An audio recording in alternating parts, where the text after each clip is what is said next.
நிறைய பேர் திருவண்ணாமலையை கிரிவலம் சுற்றி வர்றது சோத்துக்காக தான் நினைக்கிறேன். நீங்கள் என்ன நினைக்கிறீங்க? நான் நேரடியாக பார்த்தேன். மலை சுற்றுற வழியில் 4 பேர் மசாஜ் பண்ணதுக்காக படுத்துட்டு இருந்தாங்க. ஏங்க, மலை சுற்ற வந்தீங்களா இல்லை மசாஜ் பண்ண வந்தீங்களா? கால் வலிக்குது, கை வலிக்குது சொல்கிறீங்கன்னா அப்போ எதுக்கு நீங்கள் மலை சுற்ற வரீங்க? வீட்டிலே இருந்துடலாம்ல. வணக்கம் உறவுகளே, வெல்கம் டு பருவதமலை என்டர்டெயின்மெண்ட். இன்னைக்கு நாம எதை பத்தி பேச போறோம்னா திருவண்ணாமலை கிரிவலத்தை பத்தி தான் பேச போறோம். திருவண்ணாமலை சுமார் 2668 அடி உயரம் உள்ள இந்த திருவண்ணாமலையில கார்த்திகை மாதத்துல வர்ற பௌர்ணமி அன்று தீபம் ஏற்றுவாங்க. இந்த மகா தீபத்தை காணுவதற்காக உலகில் உள்ள அனைத்து பக்தர்களும் அன்னைக்கு திருவண்ணாமலைய கிரிவலம் சுத்தி வருவாங்க. இதுதான் காலங்காலமா பின்பற்றப்பட்டு வர நடைமுறை. நம்ம மக்களுக்கு சுத்தமா அறிவே இல்லை அப்படின்னு தான் சொல்லணும். ஏன் அப்படி சொல்றேன்னு கேட்டீங்கன்னா, அன்னதானம் போடுறாங்க இல்லையா, அந்த அன்னதானத்தை வாங்குறதுக்கு அப்படியே அடிச்சு பிடிச்சி வாங்குறாங்க. அப்படி வாங்கி சாப்பிட்டு என்ன பண்ண போறாங்க தெரியல. சாப்பாடு வாங்கிறது வந்தாங்களா இல்லை சாமி கும்பிட வந்தாங்களா என்னன்னு தெரியல. ஏன் ப்ரோ, அவங்களுக்கு பசிக்காதா? பசிச்சா வாங்கி சாப்பிடக்கூடாதா? சாப்பிட்றதுக்கு தானே அன்னதானம் கொடுக்குறாங்க அப்படின்னு கேட்டிங்கன்னா, ஆமாம், சாப்பிட்றதுக்கு தான் அன்னதானம் கொடுக்குறாங்க. ஆனால் இப்படி அடித்து பிடிச்சி வாங்குற அளவுக்குலாம் அப்படி அவ்வளோ பெரிய விஷயம்லாம் கிடையாது. ஏன்னா சாப்பாடு எல்லா இடத்துல தான் கொடுத்துட்டு இருக்காங்க. நீங்கள் இங்கே வாங்கலாம், அடுத்த இடத்துல வாங்க தான் போகிறீங்க. இதுக்கு எதுக்கு நீங்கள் மாஞ்சிக்கிட்டு சாப்பாடு வாங்கி கீழே மேலே கொட்டி இறச்சிக்கிட்டு? இதெல்லாம் பார்க்கும்போது நம்ம மனுஷனா இல்லை மிருகமா? அறிவு இருக்குதா இல்லையா ஒன்றுமே புரியல. ஏன் இந்த மாதிரி விஷயம் பண்ணுறாங்கன்னு தெரியல. நம்ம மக்களுக்கு எத்தனை வீடியோ இது போல் பண்ணக்கூடாது எடுத்து போட்டாலும் அதே தான் திரும்ப பண்ணிட்டு இருக்காங்க. திருந்தவே மாட்டாங்களா என்னன்னு தெரியல. சாப்பாட்டை வாங்கலாம், ஆனால் அதை வீணாக்கக்கூடாது. இதில் ஒரு கோஷ்டி இருக்குது. எல்லா இடத்துலையும் கொடுக்குற அன்னதானத்தை வாங்கி அதை டேஸ்ட் பண்ணி பார்த்துட்டே வர ஒரு கோஷ்டி. சாப்பாடு வாங்குறாங்க, நல்லா இல்லையா அப்படியே தூக்கி போட்டு போகிறது. அப்படியே அடுத்த ஸ்பாட்டுக்கு போகலாம், அங்கே போய் சாப்பாடு வாங்கலாம், சாப்பாடு சாப்பிட்லாம், நல்லா இல்லையா திருப்பி தூக்கி போடு, நல்லா இருந்தால் சாப்பிடு, நல்லா இல்லைனா தூக்கி போட்டு போயினே இருக்கலாம் அப்படின்னு ஜஸ்ட் லைக் தட் அப்படின்னு சாப்பாட்டை வீணாக்கிட்டு போயிட்டு இருக்காங்க. அந்த நாளில் பிச்சை எடுக்கிறவங்களாம் 10,000 ரூபாய்க்கு ஒரு புதுசாக ஃபோன் வாங்கிடுவான். ஏன்னா அப்படிதான் அந்த நிலைமை போயிட்டு இருக்கு. மலை சுத்த வரவங்க பல லட்சம் பேர் வருவாங்க இல்லையா, அந்த லட்சம் பேர்கிட்ட இருந்து ஒரு ரூபாய் வாங்கினா கூட ஒரு அட்லீஸ்ட் 10,000 பேராவது ஒரு ரூபாய் போட மாட்டாங்களா? நிறைய பேர் 10 ரூபா 20 ரூபான்னு போட்டுருவாங்க. அப்படி இந்த சாமியாருங்களும் இந்த பிச்சைக்காரங்களும் அந்த ஒரு நாளில் சம்பாதிக்கிற காசை வச்சு என்னென்ன வாங்கிடுவாங்கன்னு தெரியாது. ஏன் ப்ரோ, பிச்சை எடுக்கிறவங்கன்னா உங்களுக்கு அவ்வளோ இலக்காரமா அப்படின்னு கேட்டிங்கன்னா, நான் அவங்கள சொல்லலைங்க. அவங்க கூட சேர்ந்து நானும் பிச்சை எடுக்கிறேன், எனக்கும் 1 ரூபா 2 ரூபா போடுங்க, இந்த மாதம் செல்ஃபோனுக்கு ரீசார்ஜ் பண்ணணும் அப்படின்னு சேர்ந்து பிச்சை எடுக்கிறாங்க பார்த்தீங்களா? இந்த சாமியார்களும் திருநங்கைகளும் அவங்கள தான் சொல்கிறேன். எந்த ஒரு பொன் பொருளுக்கும் ஆசைப்படாதவங்க தான் உண்மையான சிவனடியார்களாக இருக்க முடியும். அதை விட்டுட்டு நான் வீட்டில் இருந்தால் சம்பாதிக்க முடியாது, அதனால திருவண்ணாமலை கிரிவல பாதையில் வந்து உட்காந்து சாமியார் வேஷம் போட்டால் செமத்தியாக காசு பார்க்கலாம் அப்படின்னு பிச்சை எடுத்து பல லட்சங்களை சம்பாதிச்ச ஒரு கூட்டம் இருக்குது. அவங்கள தான் இப்போது சுட்டி காட்டுறேன். கிரிவலமாக மலையை சுற்றி வர பக்தர்கள்கிட்ட கூட பட்டன் ஃபோன் தான் இருக்கும். ஆனால் பிச்சை எடுக்கிற சாமியார்கள்கிட்டையும் திருநங்கைகள்கிட்டையும் விலையுயர்ந்த ஆண்ட்ராய்ட் ஃபோனும் ஐஃபோனையும் பார்க்க முடியும். அன்னதானம் போடுறாங்கன்னா அந்த அன்னதானத்துக்கு ஒரு மரியாதை கொடுக்கணும். தானத்தில் சிறந்த தானம் அன்னதானம்னு சொல்லி கேள்விப்பட்டிருப்போம். அதான் உண்மையும் கூட. நீங்கள் பணம் காசு கொடுத்து பாருங்களேன், எனக்கு போதும் அப்படின்னு யாருமே சொல்ல மாட்டாங்க. எவ்வளோ கிடைக்குதோ வாங்கி வச்சுக்கலாம் அப்படின்னு எவ்வளோ காசு கொடுத்தாலும் வாங்கி வச்சுப்பாங்க. ஆனால் அதுவே சாப்பாடு போட்டு பாருங்களேன், ஒருவேளை சாப்பாடு சாப்பிட்டா கூட திருப்தியாக சாப்பிட்டாங்கன்னா அதுக்கு மேலே சாப்பிட முடியாது. அதனால எனக்கு போதும்னு சொல்கிற ஒரே விஷயம் சாப்பாடு மட்டும்தான். அதனால தான் மக்கள் எல்லாரும் அன்னதானம் அப்படின்ற விஷயத்த செய்கிறாங்க. யாராவது ஒருத்தர் நல்ல மனசோட மலை சுற்றிட்டு கஷ்டப்பட்டு வர பக்தர்களுக்கு அவங்க பசி ஆட்டணும், அவங்களுக்கு ஒரு உணவு வழங்கலாம் அப்படின்னு ஏற்பாடு செய்து அன்னதானம் வழங்கினாங்கன்னா அந்த அன்னதானத்துக்கு நம்ம ஒரு மரியாதை கொடுக்கணுமா இல்லையா? அந்த ஒரு சுத்தமான ஒரு அடிப்படை அறிவே இல்லாமல் அந்த அன்னதானத்தை வாங்கி வீணாக்குறது, வரிசையாக நின்று வாங்கி சாப்பிட வக்கு இல்லாமல் அன்னதானம் கொடுக்குறவங்களே கீழே தள்ளி மிதிச்சு சேத்துல உருட்டி பரட்டி எடுத்து அவங்கள மன உளைச்சலுக்கு ஆளாக்குனா அவங்க திரும்ப எப்படிங்க அன்னதானம் கொடுப்பாங்க? அவங்க எப்படிங்க திரும்ப அன்னதானம் போடுவாங்க? மக்களுக்கு அன்னதானம் போடலாம் அப்படின்ற ஒரு விஷயத்தையும் அவங்க வெறுத்துருவாங்க. இதனால யாருக்கு பாதிப்புனா மக்களுக்கு தான் பாதிப்பு. அறிவு கட்டவனுங்க, படிப்பறிவு இல்லாதவனுங்க, இவனுக்கு எதுக்கு நம்ம சோறு போட்டு கஷ்டப்படணும்? நம்ம பணத்தை வேஸ்ட் பண்ணி எதுக்கு நம்ம கஷ்டப்படணும்? அந்த பணத்தை வச்சு நம்ம ஏதாவது ஒரு வாழ்க்கையில முன்னேறதுக்கு வழி பார்க்கலாம் அப்படின்னு அடுத்த தடவை அவங்க அன்னதானம் போடுறதையே விட்டுருவாங்க. இதை நீங்க புரிஞ்சுக்கிட்டு நடந்தா மட்டும்தான் அடுத்த தடவை உங்களுக்கு யாராவது உதவி பண்ணதுக்கு வருவாங்க. உதவி பண்றவங்களே மன உளைச்சலுக்கு ஆளாக்கி அவங்க சொல்றதை கேட்காம இருந்தீங்கன்னா அவங்க எப்படிங்க திரும்பவும் இந்த விஷயத்தை செய்வாங்க. நான் ஒன்று சொல்கிறேன், அதை நீங்கள் கேளுங்களேன்.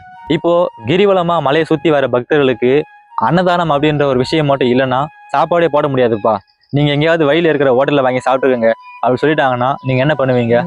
யாருமே மலை சுற்ற வரமாட்டாங்க. ஏன்னா வரவங்க எல்லாருமே சாப்பாடுக்காக தான் முக்கியமாக வருவாங்க. அப்பயும் பக்தர்கள் வருவாங்க. உண்மையாக சாமி கும்பிட்ற கடவுள் பக்தி இருக்கிற 4-5 பேர் தான் வருவாங்களே தவிர நிறைய பேர் வரமாட்டாங்க. முக்கியமான காரணமே சாப்பாடு போட மாட்டாங்க அப்படின்னு தான். எதுக்குடா நம்ம காசு செலவு பண்ணி நம்ம போய் கஷ்டப்பட்டு கால் வலிக்க மலை சுற்றி வரணும் அப்படின்னு மலை சுற்றி வரதையே விட்டுருவாங்க. இதனால பாதிக்கப்பட போகிறது கிரிவலம் சுற்றி வர பக்தர்கள் தான். நம்ம ஆளுங்க மைண்ட் செட் இப்படி தான். ஓசில் யார் சாப்பாடு போட்டாலும் உசிரியே விட்டுருவாங்க. இதனால தான் நிறைய கல்யாண மண்டபத்தில் நிறைய விசேஷங்களில் எல்லா விசேஷத்துலையும் சாப்பாடு போடத்தான் ஆளுங்களே வராங்க. சரி நீங்கள் சாப்பாடு போட மாட்டேன், வந்து மணமக்களை வாழ்த்திட்டு போங்கப்பா, இல்லை வந்து இந்த விழாவை சிறப்பிச்சுட்டு போங்கப்பா அப்படின்னு சொன்னால் யாருமே வரமாட்டாங்க. முக்கியமாக ஒரு 4-5 உடன் பிறந்த சொந்தக்காரங்க இல்லை ரொம்ப க்ளோஸான சொந்தக்காரங்க மட்டும் தான் வருவாங்களே தவிர வேறு யாருமே வரமாட்டாங்க. ஏன்னா நிறைய பேர் வர்றது சாப்பாட்டுக்காக மட்டும்தான். நான் இப்படி சொல்கிறது உங்களுக்கு அவமானமாக தான் இருக்கும், அசிங்கமாக தான் இருக்கும். இருந்தாலும் உண்மை கசக்கும். நீங்கள் நம்பலைனாலும் இதாங்க உண்மை. இதை நீங்கள் ஏற்று தான் ஆகணும். என்னடா சாப்பாடுன்னு சாப்பாடை பற்றியே பேசிகிட்டு இருக்க அப்படின்னு கேட்டிங்கன்னா, சரி சாப்பாடை விட்டுருவோம். இப்போ வேறு விஷயத்துக்கு வருவோம். தைலம். மலை சுற்றி வர பக்தர்களுக்கு கால் வலி சரியாகணுமா, கை வலி சரியாகணுமா, உடம்பு வலி சரியாகணுமா, அசதி போகணுமா, வாங்கப்பா வந்து இந்த தைலம் தேய்ச்சிட்டு போங்க, இந்த தைலம் ஃப்ரீ தைலம் தான் அப்படின்னு சொல்லிட்டு மலை சுற்றுற வழியில் சில தைலங்கள் விற்கிற கோஷ்டிகள் வித்துட்டு இருக்காங்க.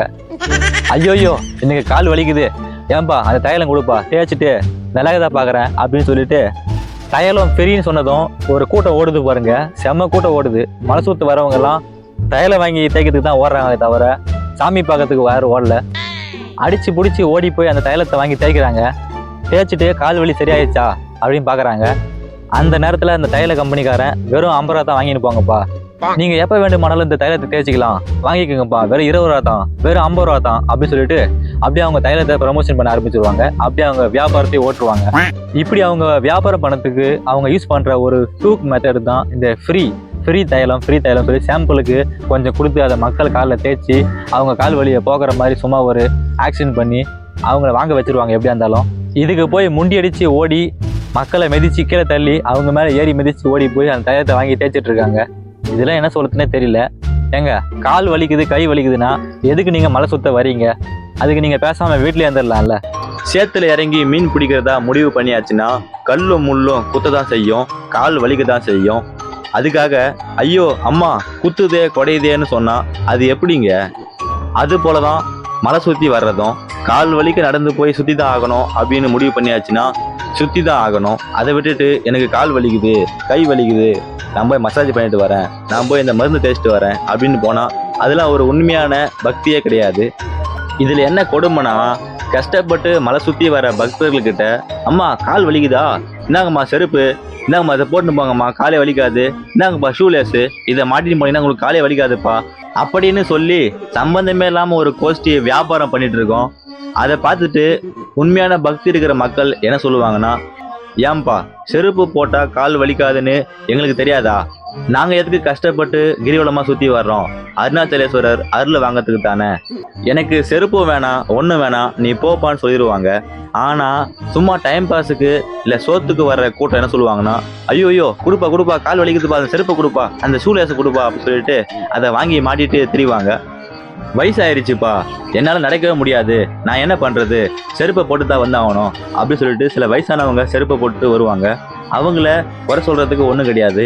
ஆனால் நல்ல வயசு பசங்க இலை ரத்தம் நடக்க தெம்பு இருக்கிறவங்களே செருப்பை போட்டுக்கிட்டு அநாகரிகமாக எதுக்கு வரோம்னே தெரியாமல் வந்து சுற்றிட்டு இருப்பாங்க. இதை பற்றி நான் பேசும்போது கூட கண்டிப்பாக சில பேர் கமெண்ட் செக்ஷனில் வந்து கதறுவாங்க. அவங்க எல்லாம் பிறக்கும் போதே செருப்போடவே பிறந்திருப்பாங்க போல. அதனால தான் எப்பவுமே செருப்பும் கையுமாவே அலைஞ்சிக்கிட்டு இருக்காங்க. அவங்களையெல்லாம் என்ன சொன்னாலும் திருத்தவே முடியாது. இதை விட பெரிய காமெடி என்னன்னா, மலை சுற்றுற வழியில் நிறைய மசாஜ் சென்டர்லாம் இருக்குது. அந்த மசாஜ் சென்டரில் போய் கை வலிக்குது கால் வலிக்குது சொல்லி மசாஜ் பண்ணிட்டு இருக்காங்க. ஏங்க மசாஜ் பண்ணதுக்கு வந்தீங்களா இல்லை மலை சுற்ற வந்தீங்களா? இதுக்கு நீங்கள் பேசாமல் வீட்டிலே வந்துடலாமே. எதுக்கு கஷ்டப்பட்டு கால் வலிக்குது கை வலிக்குது சொல்லிட்டு வந்துங்க கஷ்டப்பட்டு மசாஜ்காரனுக்கு காசை வாரி இறைச்சிட்டு இருக்கீங்க? இது நம்ம தேவையில்லாத விஷயம் தானே. சரி சாப்பாடுக்கு தான் முண்டி அடிச்சுட்டு ஓடுறாங்கன்னு பார்த்தா ஒரு சாமி படத்தை குத்துட்டு இருந்தாங்க ஃப்ரீயா. அந்த சாமி படத்தை வாங்குறதுக்கு கூட முண்டி அடிச்சுட்டு ஓடுறாங்க. சேத்துல எங்கேத்துல மிதிச்சுக்கிட்டு கை காலெல்லாம் உடம்பு முழுக்க சேத்த கூட வாரி அரைச்சிக்கிட்டு ஓடி போய் அந்த சாமி படத்தை வாங்குறாங்க. அந்த சாமி படத்துக்கு கீழே ஒரு சிமெண்ட் விளம்பரம் போட்டிருக்காங்க. அவனே ஒரு விளம்பர நோக்கத்துல தான் அந்த சாமி போட்டோவை வித்துட்டு இருக்கான். அந்த சாமி போட்டோவை கூட வாங்குறதுக்கு நம்ம ஆளுங்க அலைஞ்சுக்கிட்டு ஓடுறாங்க. இது மாதிரி சொல்றதுக்கு நிறைய விஷயம் இருக்கு. நம்ம மக்களுக்கு அறிவு கொஞ்சம் மழுங்கிட்டே வருதா என்னன்னு தெரியல. சுத்தமா அறிவு அப்படின்றது கிடையவே கிடையாது.